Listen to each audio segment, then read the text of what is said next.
Hello, and welcome to Honor Talk.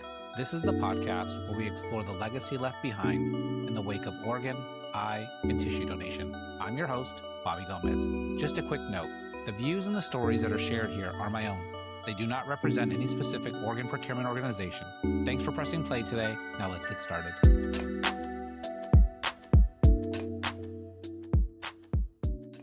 All right, leave me alone, Ivan. It's true. Yeah. So with that being said, we can kick off. So first and foremost, let me welcome you to Honor Talk podcast. It is an absolute honor to have you here discussing your loved one today. And I want you to introduce not only yourself, but introduce this beautiful soul that we're going to talk about today. Thank you.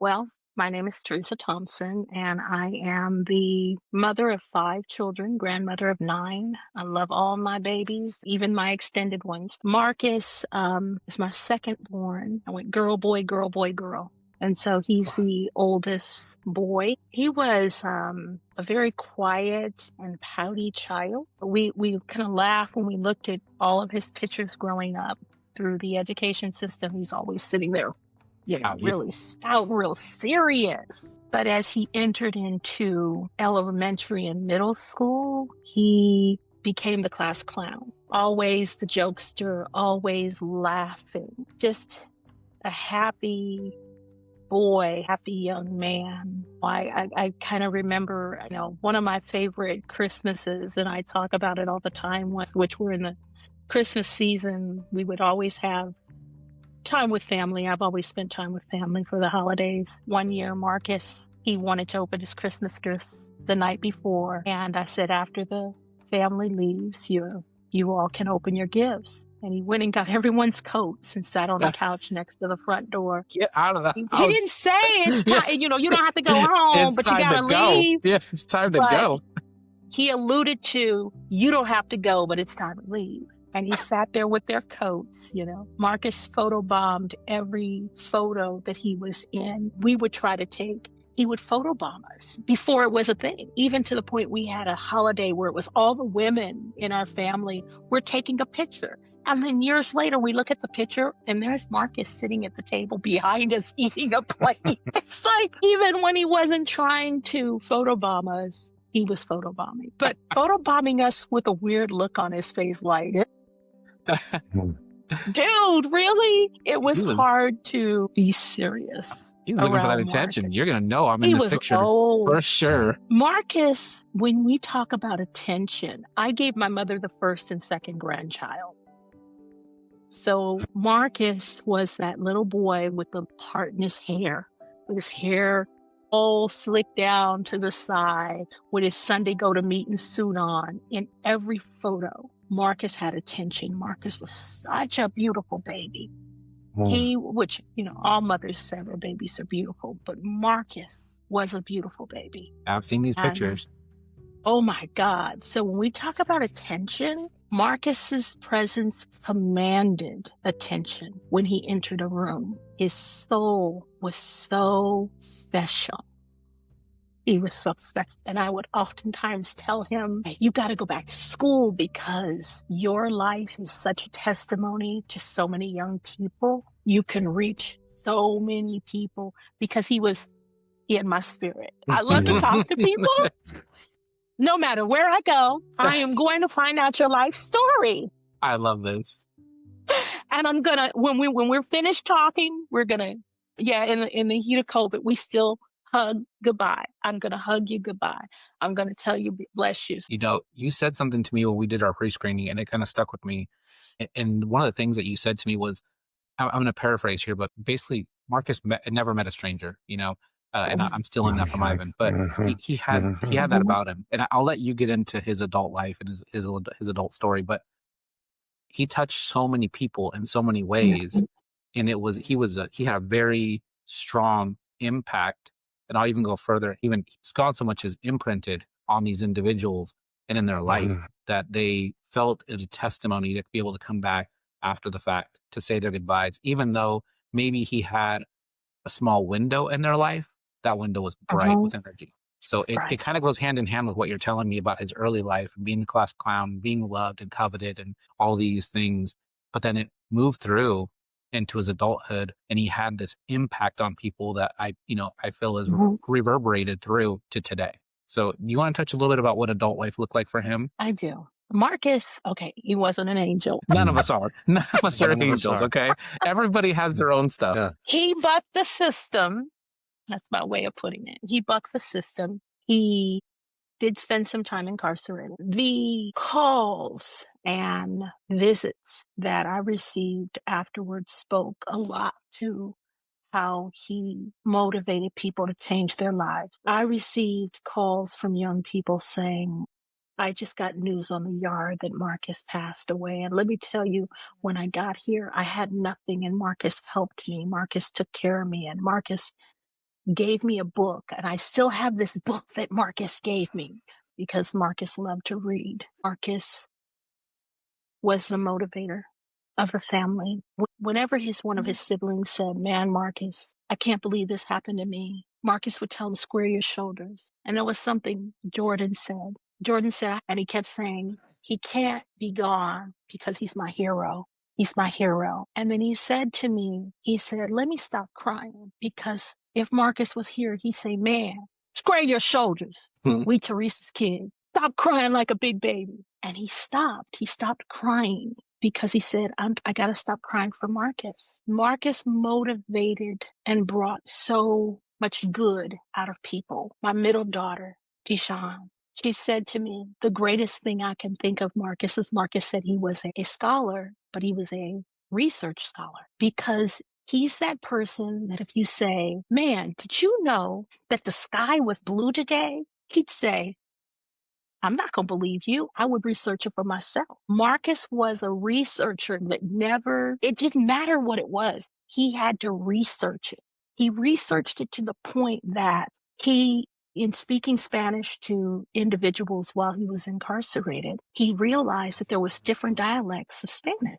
So he taught himself 3 different dialects of Spanish so he could communicate with different people. Who does that? He taught himself 3 different dialects of Spanish and would educate you and let you know that the Spanish that's spoken here is not the same as Spanish that's spoken here.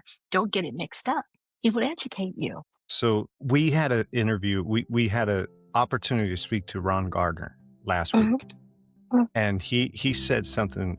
He said, no matter what family we're meeting with, we have something in common, and I'm going to connect with families on the things that we have in common. I know what that was with Ron.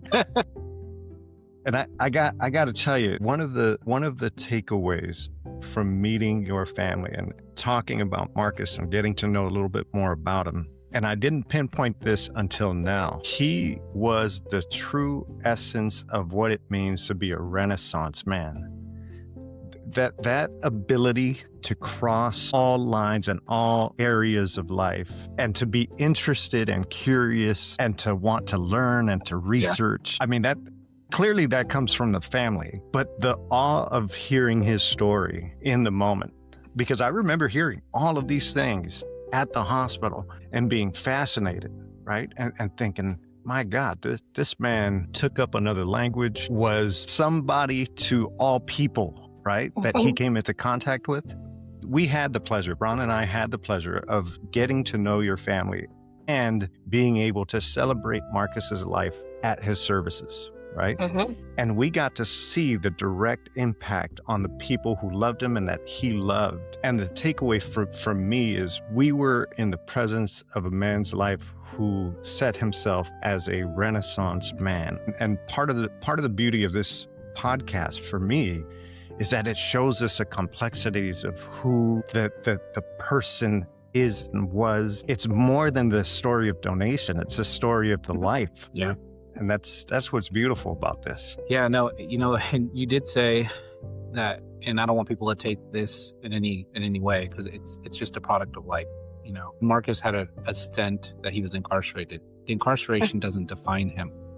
What did define him is what he did with that time.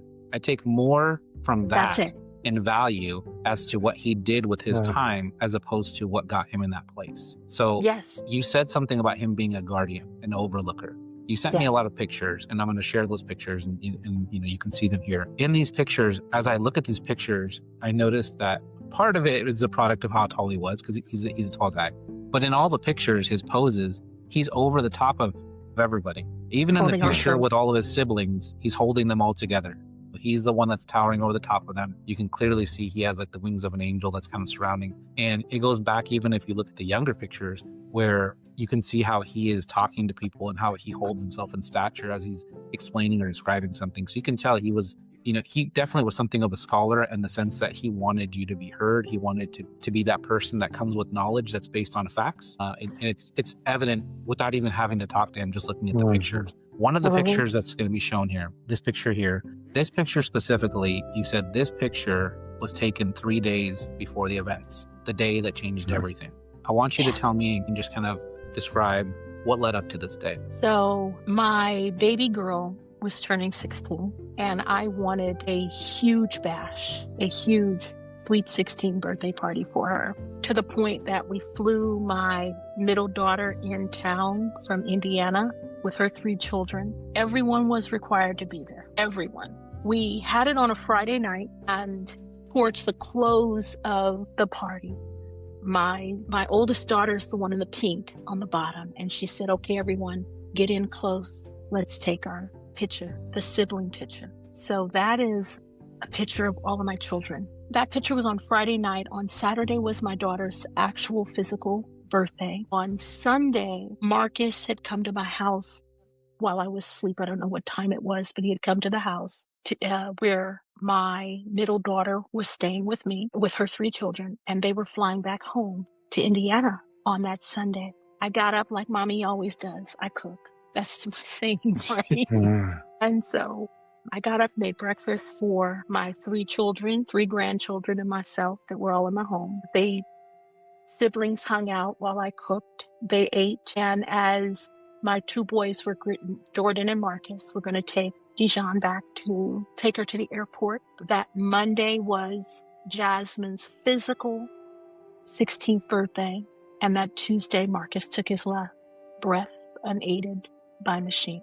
Sitting in the hospital after we saw him in emergency, and waiting for him to get to his room in ICU, my daughter says, my oldest daughter, Diebony, she says, "I have pictures from the party." I said, "Can you share them with me?" And she sends me the pictures. And as I open it up, I said, "Oh my God." She says, "What?"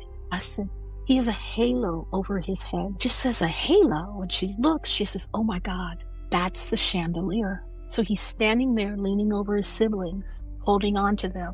But there's a chandelier behind him that gave him a halo. But he was our angel. He still is my angel. He's my angel.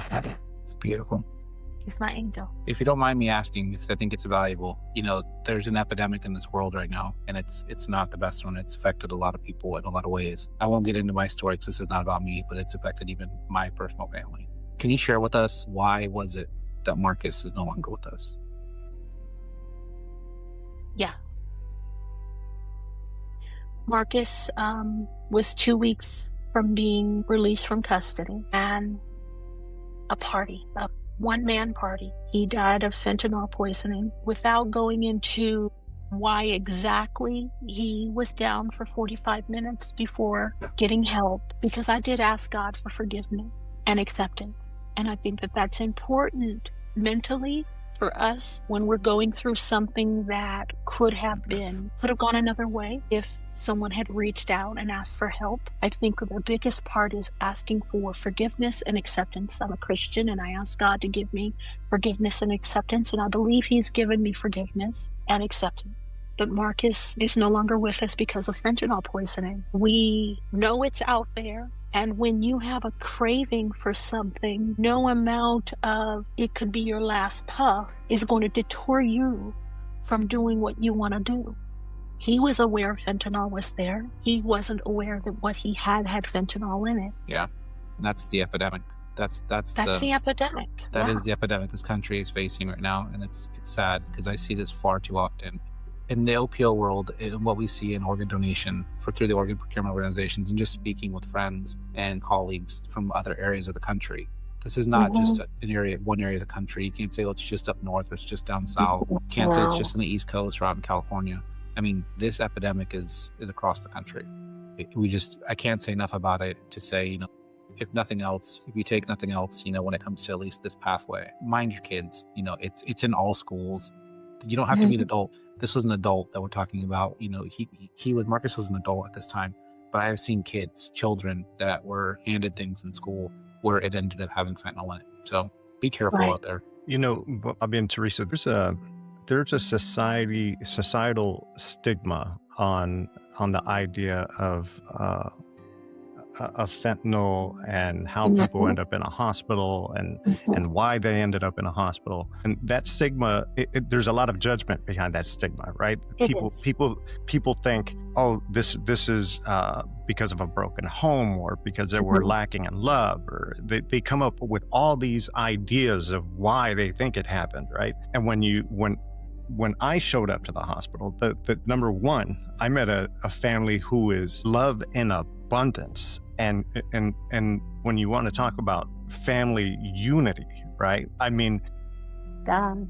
leaving the hospital that day, for me, I remember how confused I was at Mhm. the idea of how could this happen to this family, to this man, because I got to hear his story that day, and it did not make sense. It did not make sense. And my takeaway from that is, of course it didn't make sense, because it's not supposed to happen. Yeah.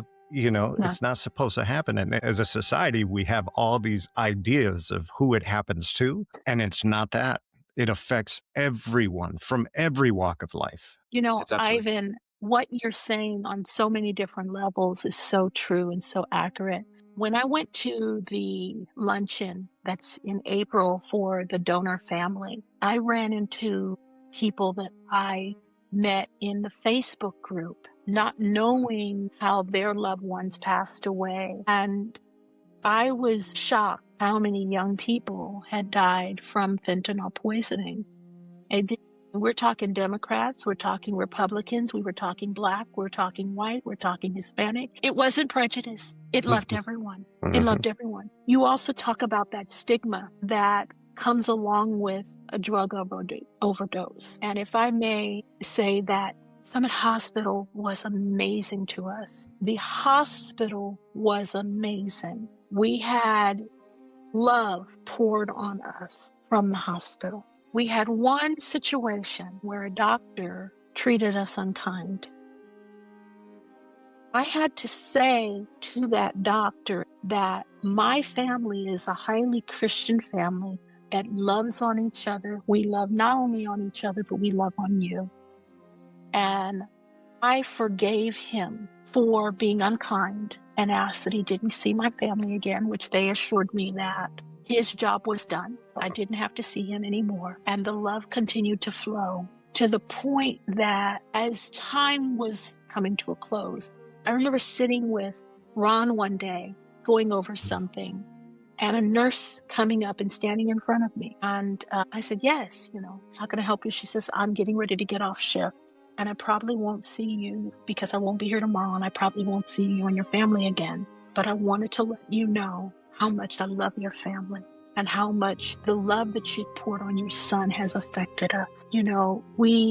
My brother-in-law, he wanted to pray over Marcus, and this was the day that the test was done, that there was no activity in his brain. I had been there all morning. I left somewhere around 5.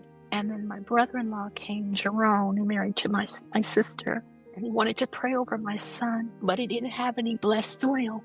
So we went to a local restaurant and asked for a little cup of oil. And he said, I'll pay for it. And they just gave him a little cup, a souffle cup Mm. of olive oil where he prayed over it. And he blessed my son. He touched my son. And they videoed this prayer for me where he walked around his bed and he just prayed over my son. There was so much prayer and gospel music and family. We rolled deep up in there. Every member of my family came because Marcus is still, he's Marcus and he's still I'm not. partying. I want to rewind a little bit because you said something that I think is really important. I'm going to rewind to that nurse that's standing in front of you, because this nurse is not a Yes. part of your family. And this nurse had nothing to do with, it hasn't been to family reunions. They weren't at the birthday party those days Oh, before. no. And this nurse felt it that, they needed to come in and talk to you directly. In that moment, let this sit with you for a second. In that moment, when you said this hospital was loving on you and they were showing your family the kindness, how did you feel knowing that Marcus had an impact not only on your family and his loved ones, but on the hospital? When that hospital staff came in and you could see that there's an emotional impact on the hospital, what did that feel like for you as a family member? So one of the things that I said to my oldest daughter was, I don't want people to forget Mark. I don't want people to forget his name. They didn't know my name. They knew Marcus Bryant. They knew the patient's name. That meant so much to me for them to know that Marcus was loved. And Marcus is still loved. That meant so much. Not the impact of my family per se, but because at this point I had allowed one other person that wasn't family. We didn't tell people Marcus was in the hospital because we didn't want people to come and gawk at him. Marcus was very private like that. If he opened up to you, which he opened up to everyone, that's one thing. But he would not have wanted people to see him in his vulnerable state. Marcus was, people said, "Oh, Marcus, you got some pretty feet."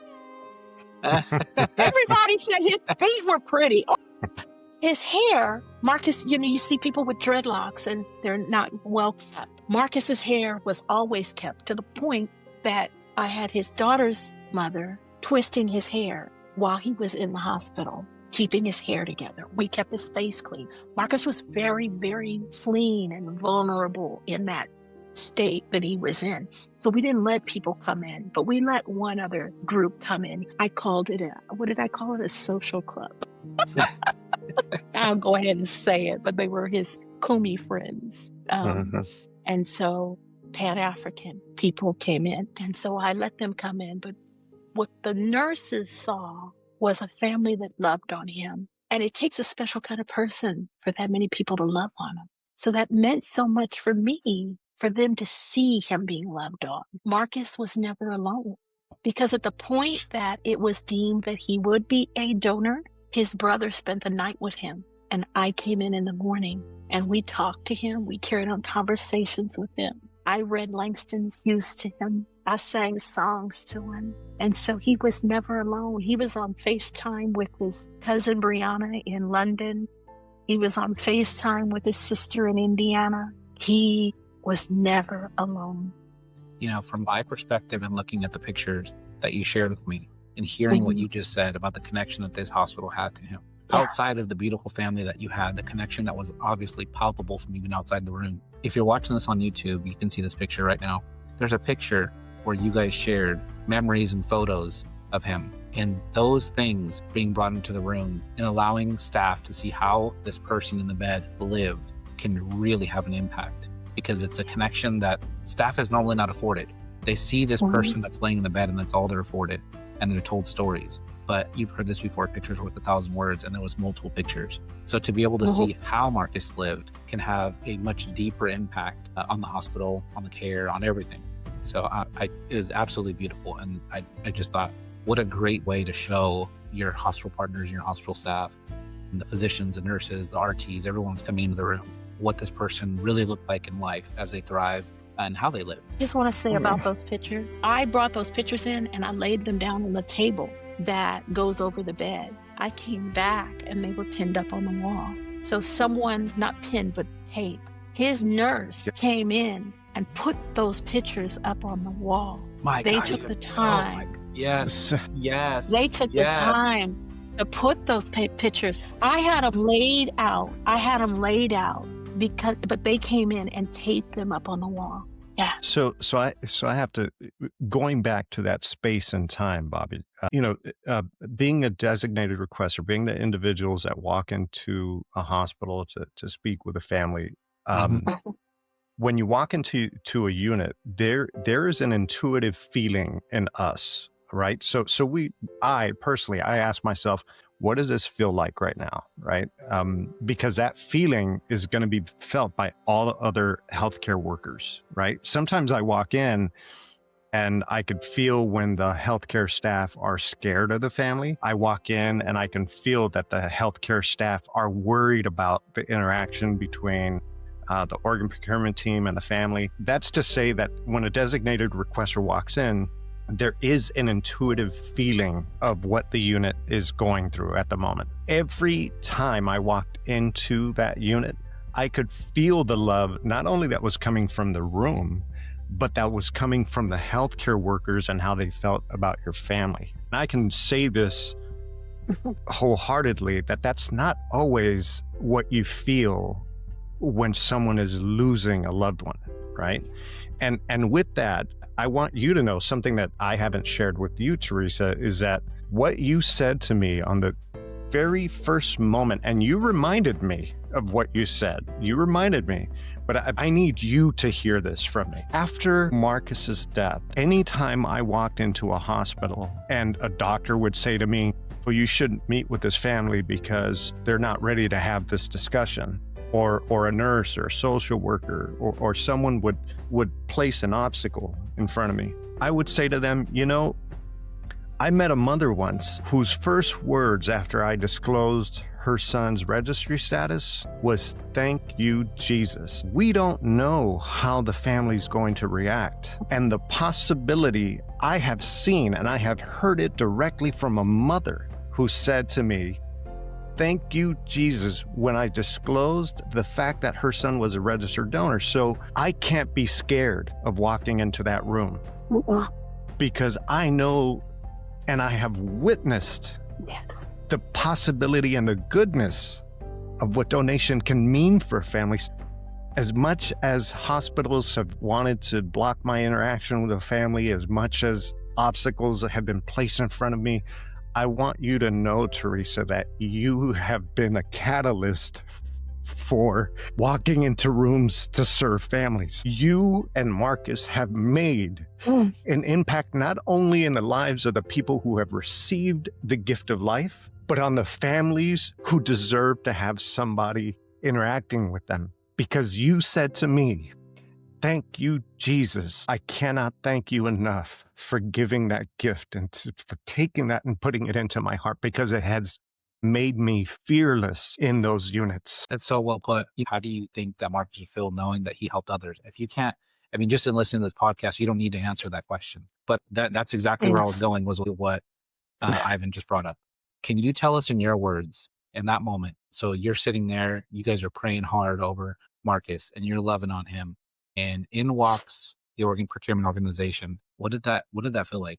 What it sound we know your first words and you can tell us that part too, but what did that feel like? So we have to go back to maybe 10 years ago when Marcus found out that I was an organ donor. I've been an organ donor since I was in my 20s. And so I've been an organ donor for a long time. And I remember having this conversation with my son about being an organ donor. Prior to meeting with Ivan, I was going through pictures because I knew my son was gone.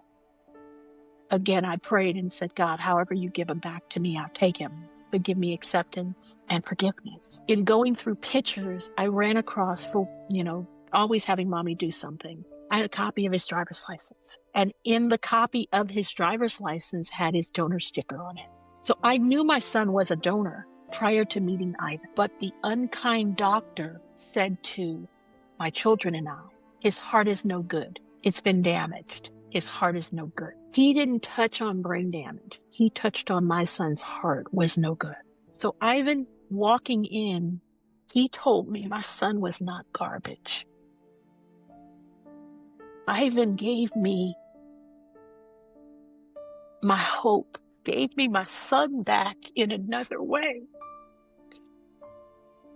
A poem that I wrote for my creative writing class, the last line says, when my son's heart stopped pumping for me, beating for me, it started beating for someone else. So when your loved one is an organ donor, you lose them in their physical sense, right? You still have their spirit, you still have their essence, but Marcus is still living through someone else. You know how incredible that is? Marcus's heart, his lungs, his kidney, it's still living through someone else. My baby's heart is still beating through someone else. And Ivan's words coming in saying, I'm with organ procurement. He didn't use those words, but him saying this, I'm with organ donation. He told me my baby will still live on through someone else.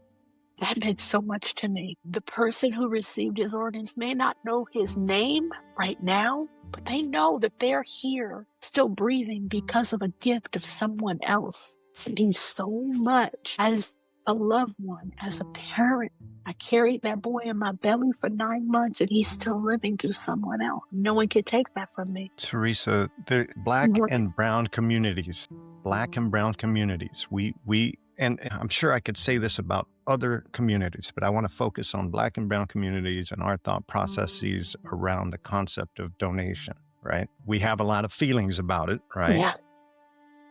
So there's a contrast here that I really want to highlight. Within the first few hours of meeting your family, about Marcus, I heard he's about Black empowerment through education. Mm-hmm. And I want to focus on that because there's a made up contradiction between Black empowerment through education and saving a life through donation, right? Because there's a lot of folks who would say, well, those things kind of contradict. Those things kind of contradict because, if you're a Black person in a hospital, they're not going to take care of you. And we're still, if they figure out that you're a registered donor, they're not going to take care of you. And I think, well, you can trust me on this. Marcus was a man of research and education. And his decision to save a life through organ donation. Can you talk to us a little bit about that space, that contradiction, or that perception? Yes. How did he make that decision? Where did all this come from, given that stigma that's in society? So again, being a researcher, Marcus did his homework. Marcus didn't just wake up one day and say, I'm going to give my organs, right? So he did his research. But I want to touch on that specifically because my oldest granddaughter, he said to her mom, do you think that they tried hard enough to save him, or they didn't try hard enough to save him because he was an organ donor? And, I asked if she wanted me to talk to her, and she didn't have me talk to her. She kind of worked it out with her. There were, can we say 75 years ago? Probably not even that long ago. There were so many, of course, we know that we were used as guinea pigs, right? And there is a problem with the medical society. So I won't say that this is not the case anymore. I won't say this, but I will say that this is not the norm. They don't want you to die. And I saw with my own eyes, it's two separate entities. It's the hospital trying to save your life. And then there's an organization that comes in if they're not successful. So it's not hospitals getting big bank, not to save your life and giving your organs away. That's not true. That's not what's happening. And I do believe that they try just as hard with African American, with Latino, with whatever. I believe the end goal is for you not to die.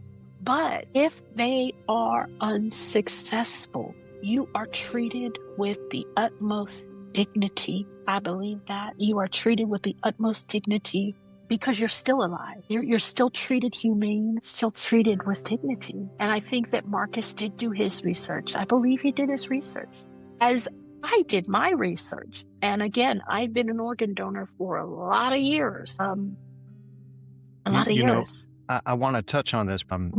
I believe in my deepest portions of my soul that the disparity in treatment, right? That's a very real thing. I see it in the hospitals. I see it in the hospitals when I go in, and I ask myself the question, well, would you do this or speak to this family the same way if they were a different color? I've asked myself that question. I'm going to be very real and honest about that. Right. And it is for that reason that I take great pride in the idea that someone like myself, that someone like Mr. Garner, that we are in these organizations present, ready, willing, and able to serve our community in the way that our community would be proud of, right?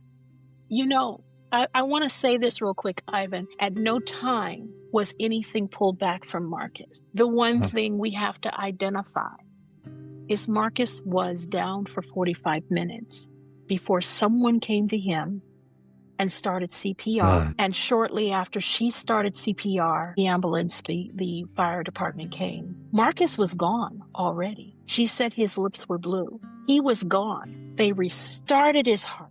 And the moment they got to him and CPR was being performed and they were able to restart his heart, they couldn't stop. So I have enough common sense to know that the moment his heart was restarted, it did not matter that he was down 45 minutes. They couldn't stop. Now, I think education goes a long way because I didn't know that your brain is the one area you can't repair. The brain is the one area. And so we hear about people being brain dead, but not stop, they still can breathe. They're not there anymore. Marcus wasn't the case. They did all the tests. There was no brain activity. And I stood there, I held my son's hand as they did the test of could he breathe on his own. I stood there and I rubbed his forehead and I kissed his hand and I told him Mommy was there with him. And when it was clear he could not breathe on his own, they put it back on him, the oxygen back on him to continue giving him oxygen to bring him back in. And so everything was done. And I believe that everything is done. 99.9999999% of the time, you do get a doctor who doesn't show care, but that's not taking back medical care. Yeah. That's bedside manner. I am a severe asthmatic. I have been hospitalized. I have had a child die inside me because I couldn't get enough air in. And every time I've gone to a hospital, they rush me in as if I'm the Queen Elizabeth. I know she's no longer here, but anyway. I want to speak directly to clinicians right now. So if you're a doctor, if you're a nurse, respiratory therapist, if you work in any area of the hospital that has to do with neurological events or, these patients that come in and they appear to be brain dead or brain dead, and that's a strong term. You'll hear physicians that will see somebody who maybe meets most criteria for brain death, and they'll tell a loved one, your loved one appears to be brain dead. That word appears is very important because that basically means they haven't done the clinical testing yet to actually do this. What a family hears is my loved one is brain dead. They don't hear the word appears in there. So they'll take that back to the family or they'll post it on social media. And then lo and behold, he'll initiate a breath or something will happen. And a family will come back and they'll say, well, the hospital said my loved one was dead or brain dead and it reversed. They didn't reverse, they just didn't do all the testing. Now, if you're a clinician and you're listening to this, I want you to rewind about a minute or two because I want you to hear the conviction. I want you to hear how Teresa is speaking about being present at bedside while these exams are being done. But I want you to ask yourself this question when you listen to this. When you listen to this, do you think the conviction and the sureness that's coming from her would be as a parent had she been outside the room and not able to watch these brain death exams happen? Now, I know that when you're talking about a physician that has the ability to conduct these brain death exams, and they can be a little bit invasive to some degree. So physicians sometimes will take a position that they don't want to expose a family to this. What you leave them with is the disparity of how was it done? What did it look like? What did that exam look like for this loved one? They don't know. They weren't there first person witnessing it. And so you leave this disparity of was everything done? Were all the exams done? Now you're taking it from a physician or from a nurse's perspective that no, they didn't breathe, ma'am or sir. They didn't have any reaction to any of the brain death exams, as opposed to being there and witnessing it. Understand that as much as there is value in not seeing it and being in the room while you conduct your brain death exams and doing it, I think that the impact of allowing a family or a loved one at bedside while at least one, if not both of these exams are being done, depending on the state we're talking about, gives them the closure they need to know that their loved one is no longer present, at least in that way. Bobby, I'm thankful again for the terms used. We didn't find brain activity. The words we didn't find brain activity sounds so much better than brain dead. Also, we were told that we could not be in the room when they did the brain test. I don't listen. I love it. So the family stayed in the waiting room. I came in and stood quietly outside the room as they did it. And then I would ask a few questions. And the technician that did give the test did tell me, no, there's no activity. They gave me enough respect to allow me in that space of theirs. Of course, for the breathing test, they said it was going to be later in the afternoon, but because I was there at 9 o'clock in the morning, I was there to hold his hand. And you're absolutely right, because I was then able to convey to my oldest daughter and my youngest son that there was no breathing. He couldn't breathe on his own. My oldest daughter I thought they were going to do it later. Are you sure? Yes, I am sure. So when it comes to, and I'm not saying you have to treat different people different ways, but when it comes to a group of people who already have a distrust for medical professions and whether or not they're going to give their all to save their loved ones, it is something that's comforting to us to be able to see you did try. And I saw for myself, I saw with my own eyes that he couldn't breathe on his own. So you're absolutely correct. It made all the difference in acceptance because I was able to see with my own eyes and not have to rely on something that was told to me. Yeah, 100%. Think lastly, regarding the subject of brain death exams or the Mhm. process, right? Encouraging clinical staff to completely decouple the subject matter of donation and brain death, right? Because one does not have to do with the other. Mhm. I'm very glad, and the hospital should get their flowers for the way that they navigated the process and not combining the two concepts, right? Organ donation and brain death. Those two occurrences are separate from one another. Mhm. So I'm very happy, and I think it's very fortunate for Teresa's family that this hospital did a good job of Mhm. not convoluting those two concepts because it allowed the process to be intact.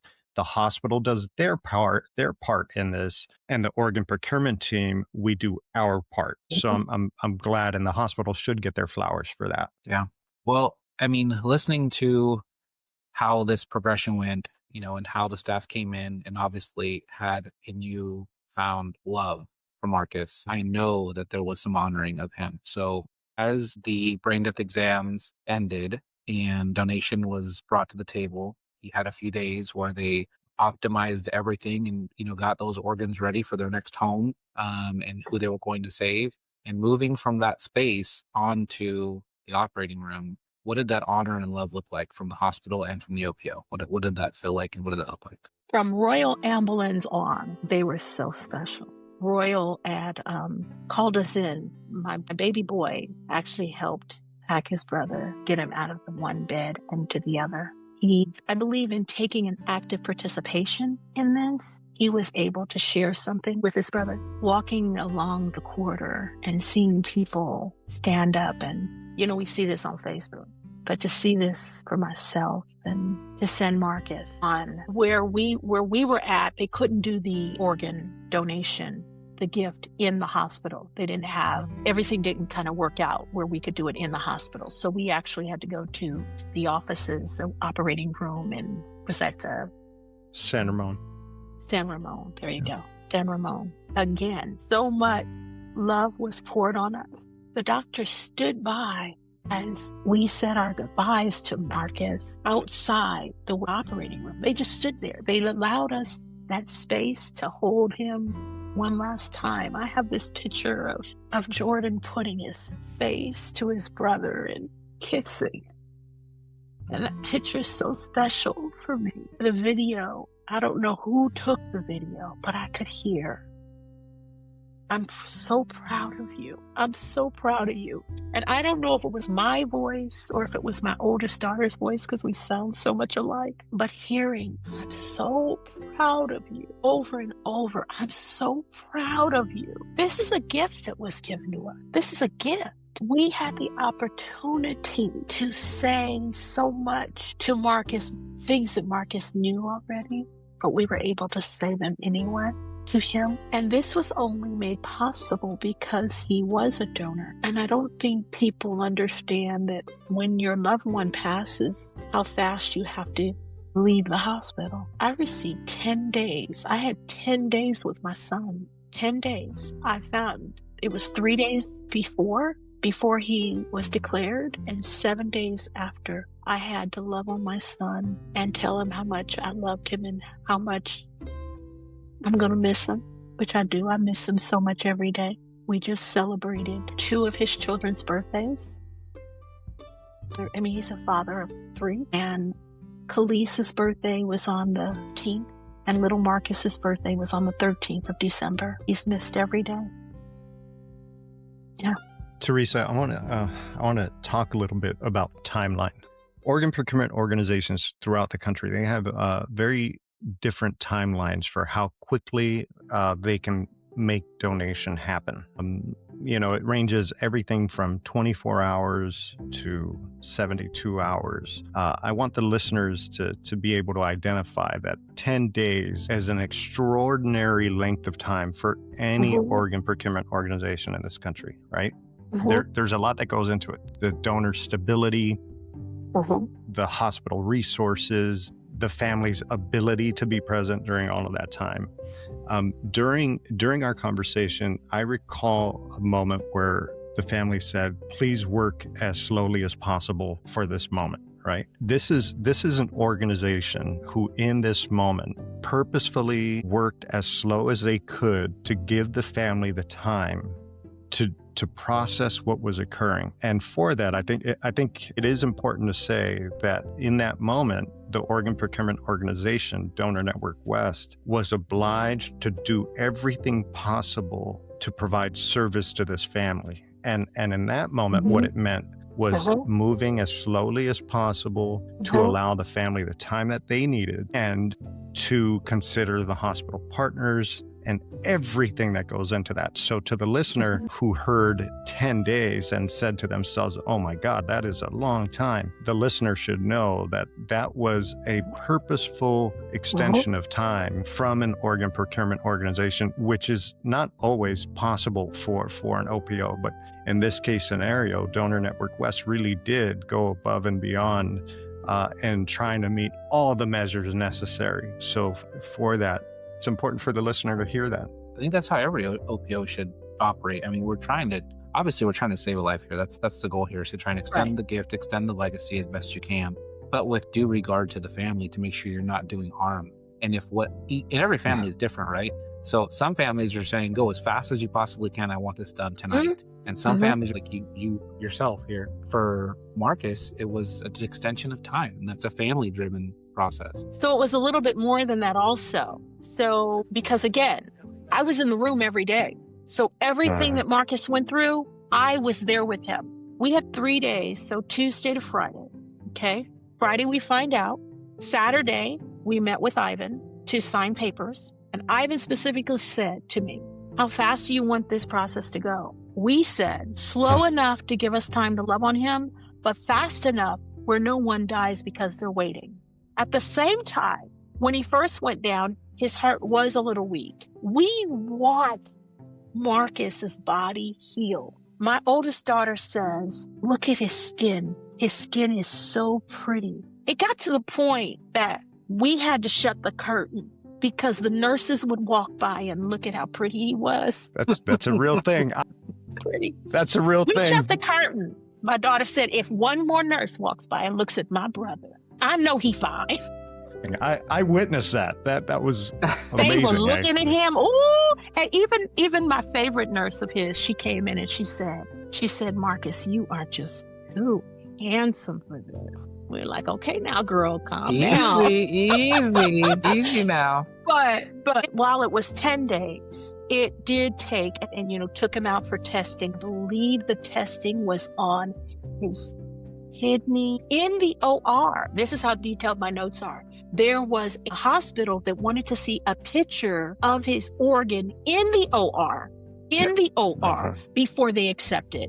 But I was told it was accepted. And so there was healing that needed to go on within Marcus's body before he was able to donate. And then, yes, we did say we wanted him as long as we could without causing injury to someone else. And to quote my oldest son here, fast forward that back. Okay. You said, If I could bottle that up and get that from every family, because that was beautifully put. Actually, can you say that again? When they asked you about timing, and Ivan said, how fast do you want this to go? I said slow enough to allow us time to love on him, but fast enough so not to cost anyone their lives. So we wanted to hold on to him as long as we could. Yeah. My daughter also said, I don't want to see him deteriorate. We want to make sure that he continues to heal, but we don't want to see him go backwards, which that never happened. That never happened. But we wanted to make sure that lives were saved, but we needed time. Yeah. We say that, I just want to say real quick, go ahead. mothers losing their sons, unfortunately, is another epidemic in the United States. Black mothers losing their Black sons is another epidemic in the United States. Marcus passed in October of 2023. In October of 2022, my my daughter's stepsister, she lost her son to cancer. In October of 2024, my oldest daughter lost her son to violence. Someone carjacked him and murdered him. And I looked at all three of us that lost our sons in October 2022, 2023, and 2024. And I could not imagine losing my son in the manner in which they lost their sons. And look at how I lost my son and what I gained and what I was allowed to have those 10 days. They didn't get that time. They didn't get that time of loving on their babies and reading Langston Hughes to their babies and cleaning their baby's face and looking at their beautiful feet. And I took handprints of Marcus. I have his handprint, and I have a cast of me holding his hand set in cement. I got that opportunity because of organ donation. It gave me that much more time. Yeah. It gave me time. So I just want to identify something that you mentioned, and that if you are a organ procurement organization staff member, I want to really highlight this. And there's an ask here directly to the organ procurement organization staff. This platform, this podcast has given us an opportunity to speak to families, to have them tell us their experience. And one common theme that we have heard is the visual appearance of their loved one progressively has gotten better once the organ procurement organization team steps in. Part of that is because there's an optimization of organ function that restores sometimes the skin tone. You are now one of several families that have told us he looked better. He started to look better. And I think this is a moment where I say directly to organ procurement organization staff that we have to do a better job of preparing families for the physical appearance change that happens when there is organ function optimization and what that does physically to the donor, to the patient. Because we're very fortunate that you understood what was happening, but not all families will understand that. Not all families will appreciate the idea that, well, how is it that he cannot be saved if he's starting to look better? Right? There's a disparity in that information. So if you are an OPO staff member, please hear that. Please prepare your families for that to occur. Do your best to explain what organ function optimization means physically and prepare them for that visual change. So I just wanted to highlight that, Bobby. Not even that. I'm going to take that one step further. So not even just OPOs, so not even just organ procurement organizations. If you're listening to this and you're a nurse at bedside who's aiding this process, you may get that question yourself. You may get that question of, we're fortunate that Teresa had the opportunity to understand and know what this meant already. But if somebody comes to you and says, does this mean he's going to live? Does this mean he's getting better? Now you're armed with the information to say, okay, well, in this process, they're optimizing organ function. So there may be an improvement in the appearance. So feel empowered to have that conversation now and say, okay, now that we're working together in a partnership to make donation happen, now like this is something. I would venture to say that as much as OPOs haven't really seen this or heard of this, or maybe they haven't really thought about this process and how to inform a family, it's even more disparaging when it comes to hospitals being able to answer that question about what that looks like for their families. So please, you said the spirit, Marcus's spirit, and I think that's been kind of the running theme of this podcast, is that we know that even though his physical body isn't here, he lives on through other people. Have you had any connections with any of the recipients? I haven't yet, only because I wanted, well, first of all, because I'm in school full time.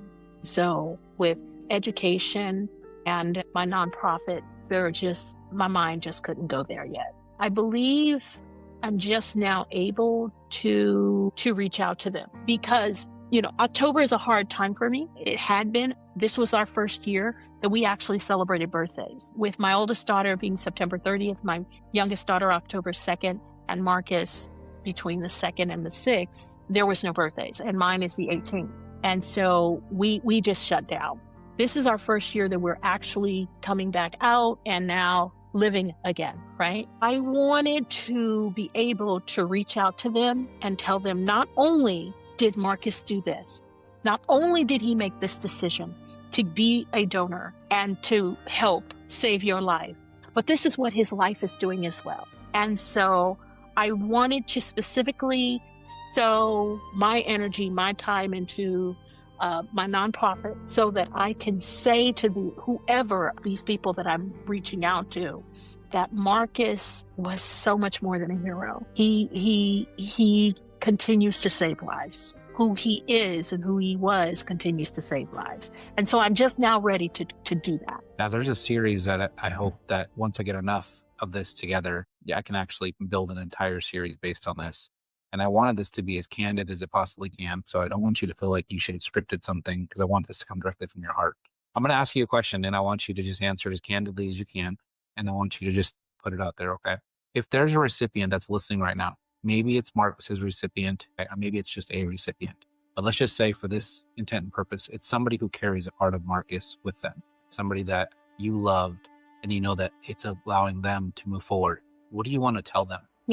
As you were speaking, that cliche, it's like on every mug, live, love, laugh, came to my mind, right? You have to live every day as if it's your last day. And you have to live every day making a positive impact on not only your life, but your community in which you're living in, because that's what Marcus would have done. And I see greatness that was getting ready to come his way. He gave you this gift, not for you just to sit on the sideline. Do something with it. Do something with your life. Do something with your life. Do something with your life. But see, he gave you this gift. I didn't give you this gift. Ivan didn't come to me and say, did you want to donate? He came to me and said, your son was a donor, which I knew you were. So Marcus made a decision that he wasn't going to let them take him with him. He's cremated. He wasn't going to let him get burnt up. Sorry. He wasn't going to do that. He gave this, and he would have made this decision by thinking it through. So he gave you this gift for you to make a change. Make that change. Make that change. And this is my tagline on my emails. Be the person to create change. I made that up. We're going to have t-shirts with that, right? I love my it. baby sister and I. I'll send you my sister size. and I. Yes. Yeah, yes. there you go. It's be the person to create change. And, we all can make a difference, even if it's in just a small person, just a small area. We all can make it. And I say this, I catch the BART in and out of San Francisco. And I always end up in a conversation with someone. And in this conversation, I'm always, whether it be a young person, I say, are you in school? If I can go back to college at my age, I'm telling you, you got to go back to school. You have to, whatever you like to do, go study it. Or an older person, and I'm talking to them about what they're doing in their lives. Be the person to create change, because you got a second chance on life. So what do we do with this second chance, right? What do we do with the second chance? Now go out and do something with it, because you'd be a great advocate for organ donation. Yeah.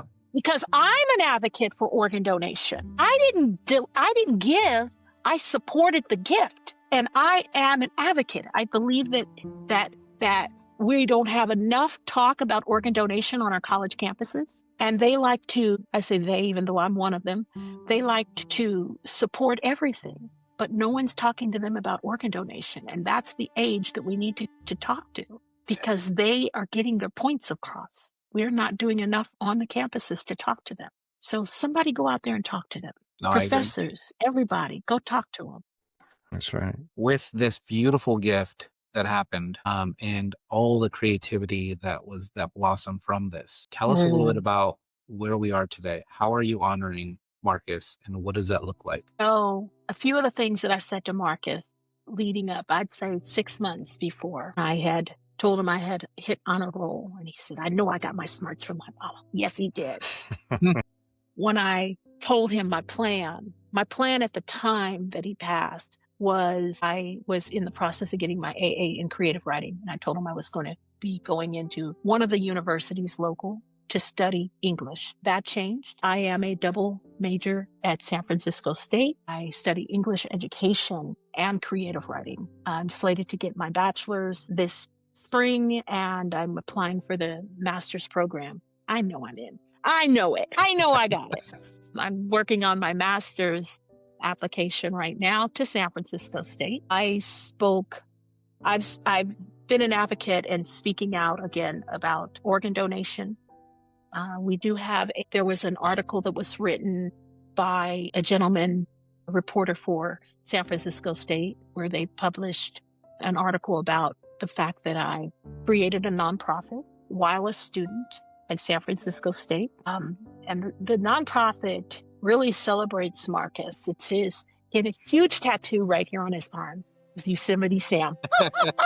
And underneath that said, "We Teresa's kids." That simply meant when one of his siblings would say, "Man, Marcus, I can't believe it happened to me," he would say, "Square your shoulders, man. We Teresa's kids. We resilient."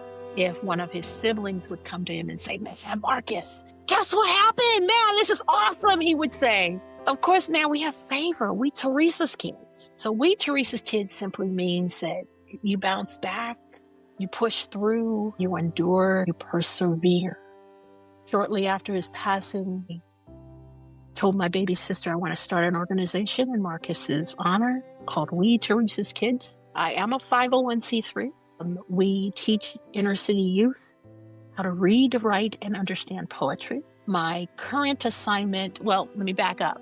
I go into libraries like 81st Avenue Library in Oakland, Shore Library in Oakland, Richmond Library. I go where the money is not going. So we are 100% nonprofit. We take poetry there to middle and high schoolers to teach them critical thinking skills that are needed in school. My current assignment, happy about that. We're going into Hunters Point, Malcolm X Boys and Girls Club this spring, where we're teaching 4th and 5th graders poetry. I can't wait. We get to open with Tupac Shakur, "The Rose That Grew from Concrete." Because tell me we're not all roses that grow from concrete. We are. Right. We're in the inner city where no one cares about us. And we're going to teach them poetry with the hopes that these young people now have aspirations to read. Something that we're showing them how music and poetry. I've got some lyrics together for them. Kendrick Lamar, one of my favorites. "When the lights shut off and it's my turn to settle down, my main concern is promise that you will sing about me." So I'm going to show them how music and poetry go together. That's on the We Teresa's Kids side. I laid on my bed crying every day until one day I woke up. I'm a writer. I wrote my first children's book 20 years ago, Jordan Christopher, the Boy Detective, Case of the Sweet Tooth Kidnapper. And I said to myself, I'm going to write a book for my baby. And so I'm currently working on The Sword of the Seraphims, the Marcus Angelo Chronicles. When I write about Marcus sitting next to his son's bed and grabbing those 2 dreadlocks and tying it behind his head, I'm able to visualize him doing this. And I'm excited about The Sword of the Seraphim because Marco Angelos, which means warrior angel, which is the same as Marcus Angelo, is truly my warrior angel. And he calls a sword that was created in the heavens by the seraphims, and he defends good and evil.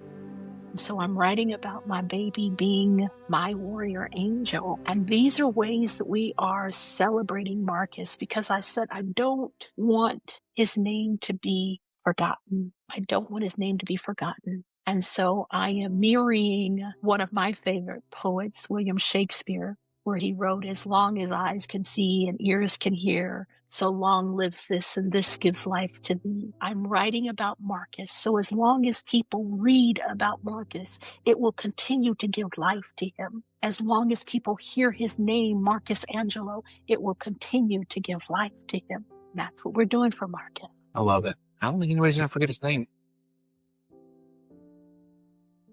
No, Bobby's getting us closer wrapped up here, but I'm going to speak for Ron Garner for a moment and for myself. And I'm going to tell you, and for your family who's going to listen in, that Marcus was a blessing to you, and he was certainly a blessing to us, not only being able to get to hear his stories, but also being changed by the love that your family has and the love that your family omits out to the world, that you all are such an amazing family and you have been a blessing to us. You changed how we work. You changed how we connect. You propelled us forward. And we are very fortunate to have crossed paths. And it has been an honor to be of service to your family, because in the service that we had for you, we had no idea that we were going to be gifted with love and abundance coming in our direction. So from Ron Garner and myself,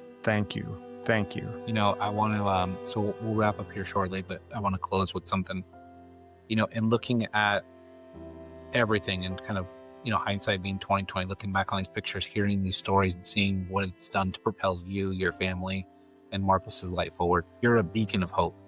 You're a beacon of light. Okay.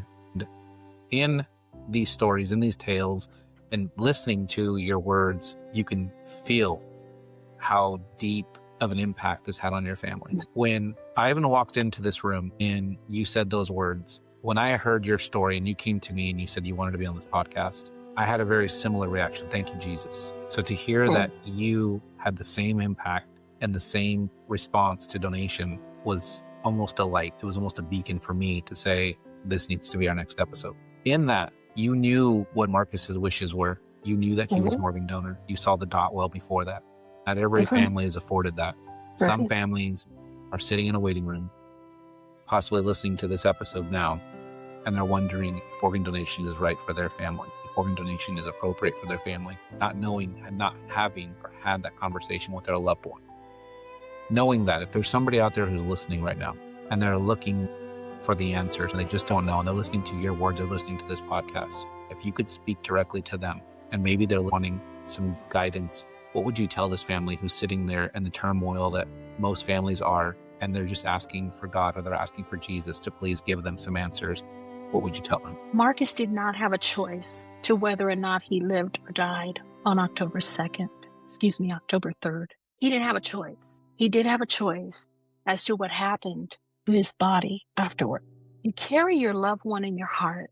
You carry your loved one in your memories. Your loved one, at the point that he is or she is no longer here in the physical, they can do no more good by going in the ground or being cremated as Marcus was.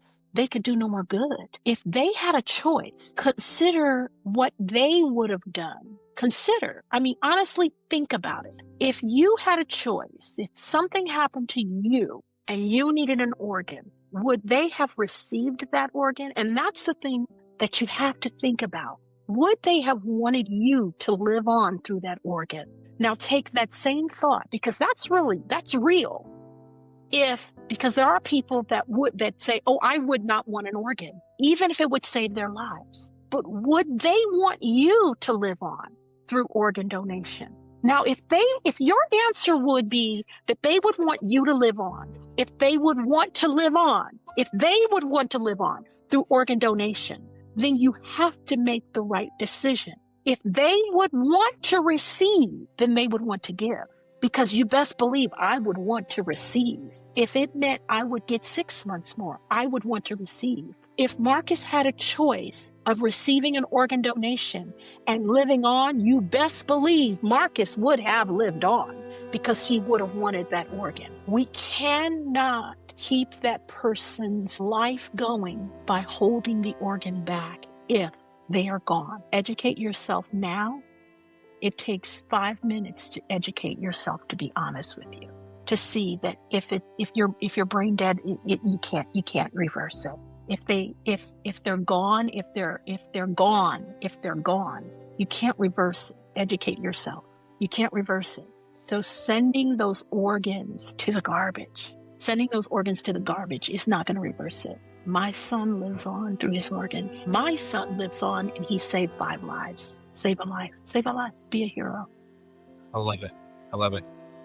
If you have nothing else, Ivan, I'm going to close this out. No, I'm just in awe. I'm in awe. So thank you. Okay.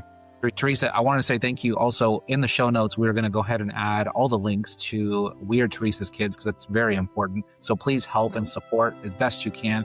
And Teresa, do you want to just give us a quick little once-over as to what those look like? So our website is www.weteresaskids.org. That's WETHERESASKIDS.org. We are a 501c3. Our information is on the website on the Support Us page. And we appreciate all that we are 100% nonprofit. We don't get any federal money. So if you can, get over to We Teresa's Kids and to give some support that way.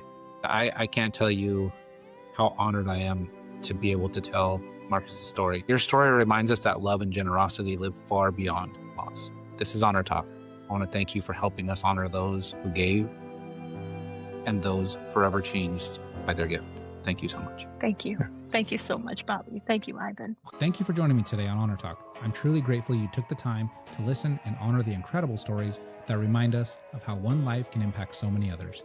Before you go, be sure to check out the show notes for links, photos, resources, and additional information related to today's episode. If today's conversation inspired you, please consider signing up to be a registered organ, eye, and tissue donor. You can learn more and register at registerme.org, because saying yes today could give someone a tomorrow. And if you're a medical professional, a donor family, or even a recipient with a story to share, I'd love to hear from you. Your experiences bring hope, education, and understanding to so many others. Visit us at honortalkpodcast.com or connect with me on Facebook, Instagram, or even by email if you'd like to come on the show and honor your loved one's legacy or even share your journey. I'm Bobby Gomez, and this is Honor Talk, where we honor those who gave, celebrate those who received, and stand strong with those still waiting.